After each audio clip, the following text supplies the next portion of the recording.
তিলে তিলে গড়া ব্যবসা প্রতিষ্ঠান এক নিমিষেই ছাই। রোকনের মাথায় এখন ২৮ লাখ টাকার ঋণের বোঝা। চিতলমারী প্রতিনিধির ভিডিও চিত্রে বিস্তারিত। বাগেরহাটের চিতলমারী উপজেলার কালীগঞ্জ বাজারের ব্যবসায়ী মোহাম্মদ রোকন শেখ একসময় মানুষের বাড়িতে কাজ করতেন জীবিকার তাগিদে। ভাগ্য বদলের আশায় পরিশ্রম করে ১৫ বছর ধরে গড়ে তোলেন ইয়াসিন ফ্যাশন নামের একটি দোকান। দোকানে ছিল জামা কাপড়, জুতা, সিট কাপড় ও বিয়ের নানা সামগ্রী। সময়ের সঙ্গে সঙ্গে দোকানটি হয়ে ওঠে বাজারের অন্যতম বড় ব্যবসা প্রতিষ্ঠান। দোকানের মালামালের মূল্য ছিল প্রায় অর্ধ কোটি টাকা। এখান থেকে চলত রোকনের ৪ সদস্যের পরিবারের জীবনযাপন। কিন্তু শুক্রবার ২৫ জুলাই রাত ১১টার দিকে একটি ভয়াবহ অগ্নিকাণ্ডে পুড়ে ছাই হয়ে যায় তার জীবনের সাধনার ফল। কান্না বিজড়িত কণ্ঠে মোহাম্মদ রোকন শেখ জানান, রাত ১১টার দিকে দোকান বন্ধ করে সামনে দাঁড়িয়েছিলাম। হঠাৎ দেখি ভিতর থেকে ধোঁয়া বের হচ্ছে। দরজা খুলে ভিতরে ঢুকতে গিয়ে দেখি চারদিকে আগুন। আগুনের তীব্রতা বাড়তে থাকায় আর কিছুই রক্ষা করতে পারেনি।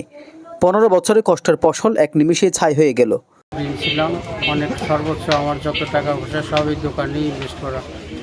আমার দ্বারা আর কোনো টাকা পয়সা নেই। কত টাকার মাল ক্ষতিগ্রস্ত হয়েছেন? ৬০ লাখ টাকার মতো মাল ছিল এখানে। এই আগুনে পুড়ে গেছে তার একমাত্র রোজগারের উৎস। তার মাথায় এখন ২টি ব্যাংক ও ৩টি এনজিও মিলিয়ে ২৮ লাখ টাকার ঋণ। কালীগঞ্জ বাজার বণিক সমিতির সভাপতি মোহাম্মদ মনিরুল ইসলাম জানান, রোকনের দোকানটি ছিল বাজারের সবচেয়ে বড় প্রতিষ্ঠান। প্রাথমিকভাবে ধারণা করা হচ্ছে বৈদ্যুতিক শর্ট সার্কিট থেকে আগুনের সূত্রপাত। তার ক্ষতির পরিমাণ অন্তত অর্ধ কোটি টাকা। এই বড় দোকানটা কালকে বৈদ্যুতিক শর্ট সার্কিট থেকে সম্ভবত আগুন লেগেছে। আগুন লাগার পরে আমরা বাজার এবং বাজারের আশেপাশে যত লোকজন ছিল সবাই মিলে আগুন নিয়ন্ত্রণে আনা হয়েছে, কিন্তু সে পর্যায়ে দোকানের কোনো মালামালি নেই, সব পুড়ে শেষ হয়ে গেছে। ফায়ার সার্ভিসকে ফোন করে বলে ফায়ার সার্ভিস আসতে একটু দেরি করে, যদি সঠিক সময় আসতো তাহলে হয়তো আমাদের আরও তাড়াতাড়ি নিবানো সম্ভব হতো। চিতলমারী উপজেলা জামায়াতে ইসলামের আমির মাওলানা গাজী মনিরুজ্জামান বলেন, রোকন একজন পরিশ্রমী পরহেজগার মানুষ।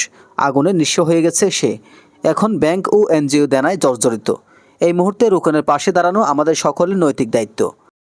এই দোকানটি পুড়ে যাওয়ায় উনি অনেক দেনাদায়িক আছে, ব্যাংকের লোক আছে, যাতে করে উনি আবার আমাদের সকলের মানবিক দিক বিষয়টা বিবেচনা করে যাতে উনি যেন আমার দোকানটি ঠিক মতো বসতে পারে, এই বিষয়টি সকলের কাছে আমি উপস্থাপন করলাম যে মানবিক দিক হিসেবে ভাইকে যেন আমরা সকলেই সহযোগিতা করতে পারি। সকলকে ধন্যবাদ। চিতলমারী ফায়ার সার্ভিস অ্যান্ড সিভিল ডিফেন্সের ভারপ্রাপ্ত স্টেশন কর্মকর্তা মোহাম্মদ আব্দুর রহিম জানান, খবর পেয়ে ঘটনাস্থলে গিয়ে আমরা আগুন নিয়ন্ত্রণে আনি। বৈদ্যুতিক শর্ট সার্কিট থেকেই আগুনের সূত্রপাত হয়েছে বলে ধারণা করছি। এখন রোকনের একটাই চাওয়া, সবার সহযোগিতা। তেলে তেলে গড়ে তোলা স্বপ্নটা যেন একেবারে শেষ না হয়ে যায়। এজান নিজামুদ্দিন, ট্যাক্স রিপোর্ট।